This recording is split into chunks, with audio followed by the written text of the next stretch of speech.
한민수 의원 수고하셨습니다. 이 안건에 대해 송원석 의원 등 107인으로부터 무제한 토론 요구서가 제출되었으므로 국회법 제106조의 이 제1항에 따라 무제한 토론을 실시하겠습니다. 먼저 김장겸 의원 나오셔서 토론해 주시기 바랍니다.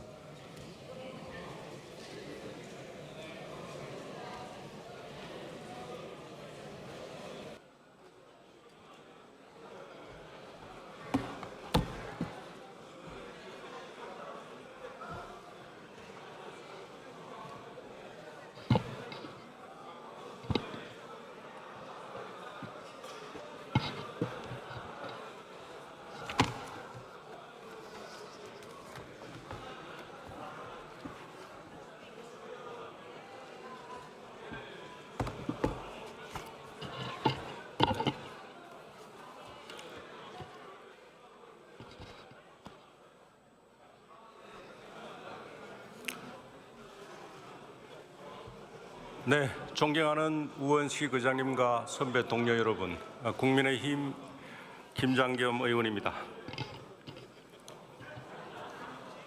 네, 방송법 3법 가운데 하나가 통과됐군요. 예. 이 방송법을 법사위에서 저희 당 의원들에게 토론 기회도 제대로 주지 않았던 법사위원장 이춘석 의원님은 오늘 아침에 사고를 쳤네요. 보니까 더 팩트에 이렇게 찍혔는데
네, 존경하는 우원식 의장님과 선배 동료 여러분, 국민의힘 김장겸 의원입니다.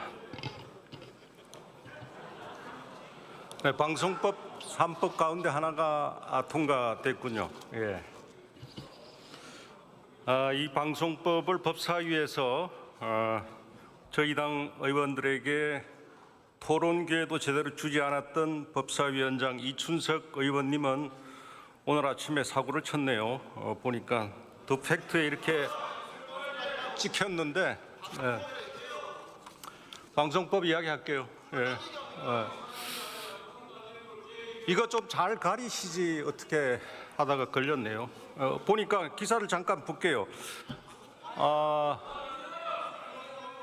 저는 이 기사가 오늘 저녁 공영방송에 보도가 될지 안 될지를 주의 깊게 보고자 합니다. 자, 국제법제사법위원회 위원장을 맡고 있는 이춘석 민주당 의원이 오늘 오후 4일이군요. 서울 여의도 국회에서 열린 본회의에서 타인 명의로 개설된 주식 계좌를 확인하고 있습니다. 이 의원의 휴대전화 속 주식 계좌의 주인은 차 땡땡으로 이 의원을 국회 사무총장 때부터 보좌해온 인물이다. 현재 이춘석 의원실의 보좌관으로 일하고 있다고 합니다. 이재명 정부가 코스피 5천 시대를 겨냥하고 있는 시점에 국회 법제사법위원장을 맡고 있는 여당 4선 중진 의원이 차명 주식 거래를 한 모양새가 적지 않은 파장을 일으킬 것으로 예상된다고 보도하고 있습니다. 이춘석 의원은 어제 오후 국회에서 열린 본회의에 참석해 고개를 숙인 채 여러 차례 휴대전화 화면을 응시하며 주가 변동 상황을 주시했다. 이 의원은 휴대전화를 이용해 네이버 주식을 5주씩 분할 거래하고 있었다. 실시간으로 호가를 확인하며 주문 정정을 하기도 했다. 네이버, 카카오페이, LG CNS 등 주식 정보를 확인하던 이 의원의 휴대전화에 개인자산 내역이 표시됐다. 방금 전까지 이춘석 의원이 주식 정정 주문을 했지만 계좌 주인의 이름은 이춘석이 아니었다고 보도하고 있습니다. 이 의원의 휴대전화 속 주식 계좌의 주인은 차땡땡. 차땡땡은 현재 이 의원을 국회 사무총장 때부터 보좌해온 보좌관으로 타인 명의 이춘석 의원이 거래한 차땡땡의 주식 계좌 투자액을 살펴보면 카카오페이 537주, 네이버 150주, LG CNS 420주 등을 취득했다고 보도하고 있습니다. 현금, 신용 합계 매입 금액으로 1억 원이 넘는 금액입니다. 지난 3월 27일 공직자윤리 시스템에 공개된 이춘석 의원의 재산 공개 현황을 살펴보면 본인은 물론 배우자 등 가족이 소유한 증권은 전무한 것으로 표기됩니다. 해당 자료는 2024년 12월 31일을 기준으로 작성됐으므로 올해 취득한 주식은 아직 갱신 전이다. 이와 관련해 차 보좌관은 오늘 오전 취재진과 통화에서 이 의원님은 주식 거래를 하지 않는다. 제가 주식 거래를 하는데 의원님께 주식 거래에 관한 조언을 자주 얻는다며 저 의원님은 성함이 안 보이시네. 성함을 내가 안 보이시네. 저 전용기 의원님은 보이고. 할 거예요. 이 관련이 있으니까 이야기하는 거예요. 들어보세요. 관련이 있는지 없는지 들어보세요.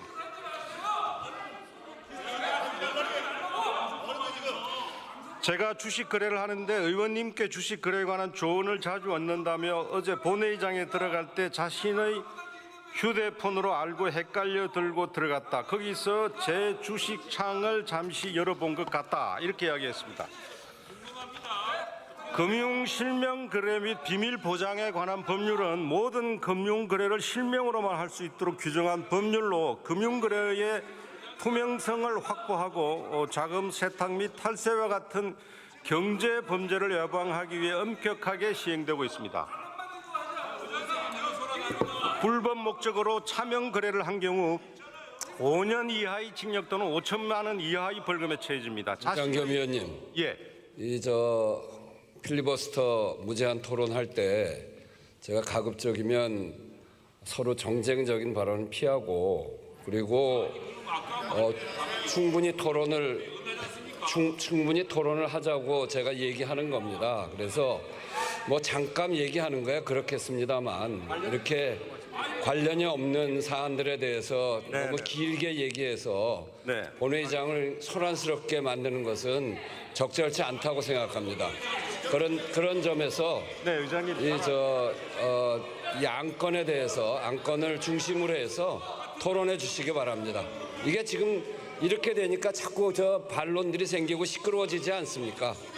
그래서 가급적 짧게 요지만 간단하게 해서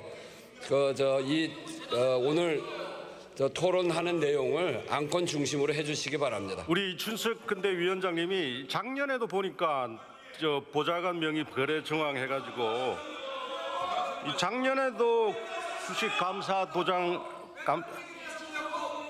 주식 거래를 한 정황이 드러났군요. 예. 자, 이 이춘석 위원장이 법사위원회에서 어떻게 했습니까? 이 방송법, 방송 3법을 통과시킬 때 저희 의원들에게 충분한 토론 기회를 주지 않고 이강일 의원님 뭔 협박을 그렇게 또 하세요? 아니, 읽어 주시든 말든지 읽든지 말든지. 자, 그래서 과연 그러면 자 오늘의 이 한 뉴스인데 자 오늘의 한 뉴스인데 언론 장악이 사실상 장악한 공영방송. 지금 무제한 토론 시간이니까 토론하는 내용을 들으시고요.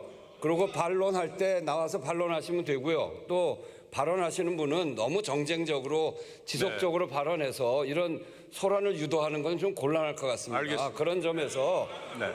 안건에 맞게 그렇게 토론해 주시기 바랍니다.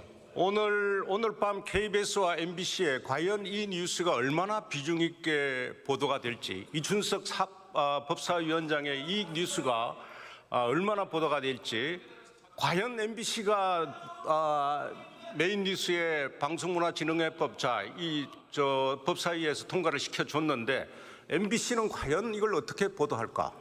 여러분 궁금하지 않습니까? 네? 자, 여러분, 이 법사위원장의 이 공으로 지금 사실상 아주 쉽게 방송법 하나가 통과가 됐습니다. 오늘 또 방문진법이 상정됐죠. 그래서 오늘 저는 이거 여태까지의 편파보도 행태로 봐서 이거 비중 있게 보도 안 한다에 베팅합니다. 예, 여러분들 한번 지켜봐 주십시오. 국민 여러분들도 한번 지켜봐 주십시오.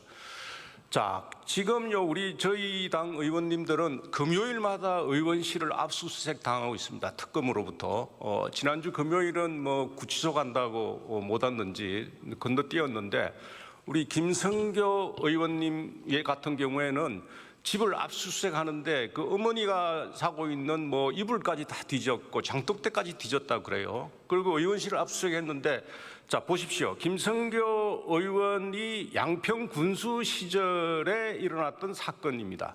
그 수사할 게 있으면 의원실까지 뒤지는 게 여러분 합리적입니까?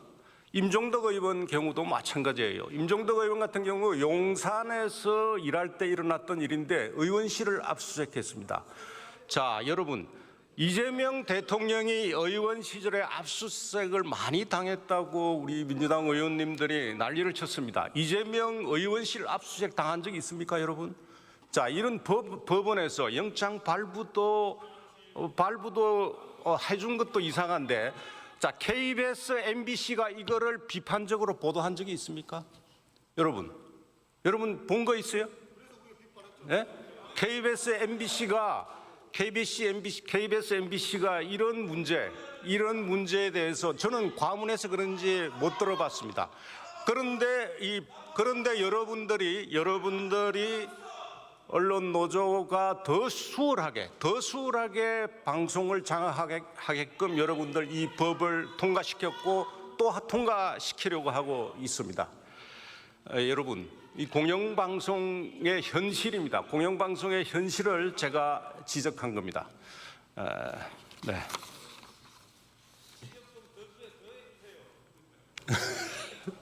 앞으로 계속하겠습니다. 뒤에 계속 많이 준비가 되어 있습니다. 네. 사실 저는 오늘 민주당 민노총 영구방송장악법 통과를 저지하고 언론의 자유와 방송의 독립을 지켜내기 위한 최후의 보루라는 절박한 심정으로 이 자리에 섰고 조금 전에 방송법 하나가 통과되는 것을 지켜봤습니다. 본격적인 토론에 앞서서 거대 다수 집권 여당 더불어민주당의 입법 폭주에 대한 국민적 우려를 전달하지 않을 수 없습니다. 수기와 합의 없는 일방통행의 국회 운영, 입법권을 무기로 전락시켜서 자신들의 정치적 이권에 부합하는 법안만 밀어붙이는 모습은 민주주의가 아니라 의회 권력을 이용한 제도적 독재라고 생각합니다. 여기에서 독일의 나치 정권을 거론하지 않을 수 없습니다. 1933년 독일 나치 정권이 총칼이 아닌 입법을 통해서 독재를 제도화한 사실을 우리는 기억합니다. 국난 극복과 민생이라는 명분 아래 의회의 입법권을 정부에 이양하고 정부가 만든 법은 헌법에 위배되어도 유효하다는 위헌적 법률을 의회가 다수결로 의결한 것입니다. 이른바 수권법이 통과된 후에 독일이 히틀러의 나치 독재 체제로 이어졌음을 모두 잘 아실 겁니다. 역사는 민주주의 국가가 합법적 형식을 가장해서 독재를 구축한 대표적인 사례로 기억합니다. 민주주의의 외피를 쓰고 개혁이라는 명분을 내세우지만 실상은 다수의 힘으로 반대 의견을 억압하고 이중잣대와 여론몰이로 소수를 배제하고 있는 것은 아닌지 저는 이재명 대통령과 민주당 의원님들께 묻고 싶습니다. 지금 이 순간 민주당이 강행하고 있는 방송 3법 역시 국민에게 공영방송을 돌려준다는 그럴듯한 명분 아래 독재의 그림자가 짙게 깔려있는 법안입니다. 본회의에 올라온 추진 과정은 폭주 그 자체입니다. 민주당은 방송 3법을 논의하겠다며 지난 6월 26일 과방위 이소위 회의 개최를 기습적으로 통보했습니다. 통보도 협의라는 뻔뻔한 말장난으로 국회 운영의 기본을 무너뜨린 적이 한두 번이 아닙니다. 국민의힘 의원들은 방송 3법의 내용을 확인한 것은 회의 당일인 6월 27일 오전, 그것도 회의가 시작된 이후였습니다. 과방위 행정실조차 존재를 몰랐던 정체불명의 문건이 여기서 툭 나옵니다. 민주당 통합대안이라는 것입니다. 국회법상 거쳐야 할 전문위원 검토 보고와 대체 토론의 절차는 철저히 무시됐습니다. 오죽하면 과방위 수석 전문위원이 국회의원의 법안 심의권을 침해하는 일이라고 우려했겠습니까? 과방위 이소위 의결이 있었던 7월 2일의 상황은 코미디 그 자체였습니다. 전날인 1일 오후 5시에 2일 오후 3시에 회의를 열겠다고 구두로 통보한 뒤 1시간 뒤인 오후 6시에 공지를 냈습니다. 그런데 불과 10여 분 만에 오후 4시로 변경했습니다. 이 역시 협의 없는 통보였습니다. 초등학교 학생회도 이런 식으로 회의를 운영하지 않을 겁니다. 이 위원장 최민희 위원장 김현 여당 간사입니다. 아마 자신의 집에 있는 반려견한테도 이렇게 대하지 않을 것 같습니다. 이렇듯 민주당 방송 3법은 몇몇 소수가 밀실에서 제대로 검토된 거 없이 졸속으로 만들어서 군사작전 하듯 힘으로 밀어붙이고 있는 것입니다. 그런데도 계속 수기됐다고 이야기하고 있습니다. 법안의 내용 한번 볼까요? 심각합니다. 방송 3법은 공영방송 이사 가운데 30% 이상을 국회가 추천하도록 명문화했습니다. 방송의 공정성과 중립성 확보를 위해서 정치적 후견주의를 배제하겠다고 노래를 그동안 진보 좌파 진영이 부르지 않았습니까? 그런데 실제로는 공영방송을 정치권에 종속시키는 셈입니다. 이사 추천 그룹을 시청자위원회, 임직원, 학회, 변호사단체 등으로 다변화했다지만 사실 눈속임에 불과합니다. 지금 공영방송의 주요 간부와 임직원 대부분이 민노총 언론노조 출신들입니다. 그들은 국민이 아니라 노조의 눈치를 먼저 볼 수밖에 없습니다. 방송 관련 학계 한번 보겠습니다. 민주당과 민노총과 민주당과 민노총 그리고 한 몸처럼 움직였습니다. 문재인 정권 당시 방송 장악 문건에 따라서 김장겸 MBC 사장과 고대영 KBS 사장을 끌어내리는데 힘을 보탰던 단체가 바로 이 학회들입니다. 방송의 공정성과 독립성을 위해서 김장겸, 고대영 사장의 임기를 지켜줘야 한다는 상식적인 목소리는 당시 학회들에서 들을 수가 없습니다. 그런데 이분들이요, 문재인 정권 때 그렇게 편파 보도가 기승을 부려도 이 학자들이 입도 뻥끗 안 했습니다. 제 기억은. 그리고 변호사 단체는 구체적으로 명기하지 않았지만 둘 중 하나는 민변이 될 가능성이 큽니다. 민변 관계자가 이 법안 만드는데 깊숙이 관여했다는 이야기도 들립니다. 민변 여러분 어떤 곳인지 많은 분들이 아실 것입니다. 민주당 율사 출신 의원들 상당수가 민변 출신이며 이재명 정부 요직에도 두루 포진해 있습니다. 과연 이들이 객관적이고 중립적인 이사를 추천하리라 기대할 수 있겠습니까? 변호사 단체가 추천 그룹에 포함된 것에 대해서 대한변협이 이렇게 말했습니다. 방송의 전문성과 지역 및 사회 각 분야의 대표성을 고려한다는 법 문헌에 부합하지 않고 무엇보다 민변은 민간단체로서 변호사 전체에 대한 대표성이 없다. 이런 반대 의견서를 제출한 바 있습니다. 민변뿐만 아니라 방송 3법에 적시된 이사 추천 그룹은 공영방송 이사를 추천할 국민 대표성이 없고 중립성을 담보할 수도 없습니다. 그저 어떻게 하면 민노총 언론 노조가 표면적으로 드러나지 않은 채 이사 추천권 다수를 확보해서 공영방송을 어떻게 장악할 것인가 얄팍한 계산만 숨어 있습니다. 방송 3법은 공영뿐만 아니라 민영방송에도 노사 동수편성위원회 이런 위원회를 설치하는 것을 의무화했어요. 근데 이 편성위원회에 취재와 보도, 제작 및 편성에 이르는 광범위한 권한을 부여했습니다. 그러니까 민영방송을 사실상 노조의 동의 없이는 아무것도 할 수 없는 구조로 만들어버렸습니다. 막대한 권한을 행사하면서도 정부의 관리 감독은 받지 않고 경영상 책임도 지지 않습니다. 이 법안이 이대로 시행이 된다면 민노총 언론노조가 책임은 경영진에 전가하고 그리고 공영, 민영 모든 방송의 경영 전반에 관여하는 정가의 보도를 지게 될 것입니다. 또 보도 채널 사장 선임을 위해서 사장 추천위원회를 두도록 규정하면서 교섭 대표 노동조합의 동의를 법으로 강제했습니다. 이 역시 노조의 동의 없이는 사장을 임명할 수 없도록 할 가능성이 큽니다. 명백히 방송 독립과 시장 경제 질서 근간을 흔드는 위헌적인 법안입니다. 가히 1980년대 여러분 신군부 언론 통폐합 기억하시죠? 거기에 버금가는 민노총의 공영 민영 방송 장악법이라고 해도 과언이 아닙니다. 오늘 이 방송법 하나가 통과됐으니까 KBS 사장은 그 법에 따라서 3개월 이내에 새로 이사진을 구성해서 다시 뽑게 됩니다, 여러분. YTN도요.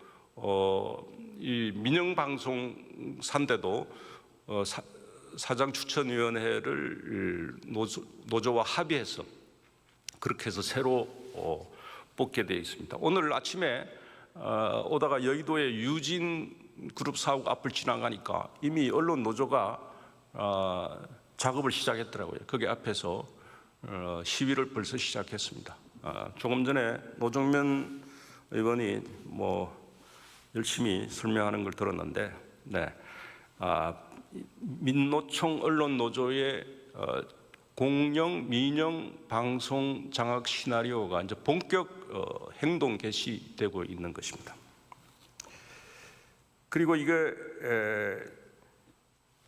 사실 지난 2017년을 한번 되돌아보겠습니다. 2017년 제가 이제 사장직에서 쫓겨날 때를 보면 KBS 오늘 이 KBS가 사장이 바뀌면요. 그때 진실과 미래위원회라는 걸 만들었어요. MBC는 정상화위원회. 이제 YTN도 만들 겁니다. 새로 이제 민노총 언론노조 출신 사장이 들어오면 그게 인민위원회나 마찬가지입니다. 그게 무슨 감사실 권한이 있는 것도 아닌데 소위 직원들을 이른바 자기들이 적폐 직원들을 불러 올립니다. 조사를 아무 권한도 없는데 조사를 하는 거죠. 그렇게 해서 지금 법적인 처벌도 받고 그랬는데 아마 또 그런 재판이 일어날 겁니다. 그 중에 MBC의 그 정상위원회 조사실장이라고 했던 송여훈이라는 자가 있습니다. 이 자는 그 민주당의 비호 아래 우리 과방위 상임위에 출석해가지고 저에 대한 온갖 거짓말을 아예 노골적인 거짓말을 했습니다. 제가 정치부장 때 안철수 의원 논문이 표절됐다는 그런 그 보도를 조작 보도를 하게끔 지시를 했다고 증언을 했는데 우리 여기 앉아 계신 이정은 의원님이 또 잘 들었을 텐데 이 친구 명백한 거짓말을 누구 힘으로 그냥 거대 민주당 힘으로 그냥 하는 거예요. 그래서 결국은 고발해가지고 위정 혐의로 검찰에 송치됐는데 정권이 바뀌니까 그걸 다시 보완 수사하라고 경찰에 내려보냈다고 그래요. 이걸 또 뭐 어떻게 할지 모르겠는데 아주 그냥 그자 때문에 회사를 관둔, 그러니까 비판하는 세력에서는 일제 고등계 형사가 따로 없다 이렇게 하는데, 그런 일들이 KBS 또 오늘 상정된 이 방송문제법이 상정된 MBC 또 이제 YTN에도 그런 아주 악마 같은 물결이 또 들이닥칠 걸로 우려하고 있습니다. 근데 이 법이 진짜 심각한 문제는 이 방송장악 기도가 비단 방송에만 그치지 않을 거라는 우려 때문입니다.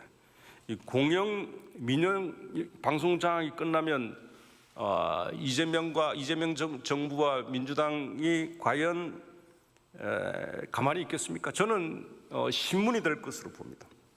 이미 정부 광고를 매개로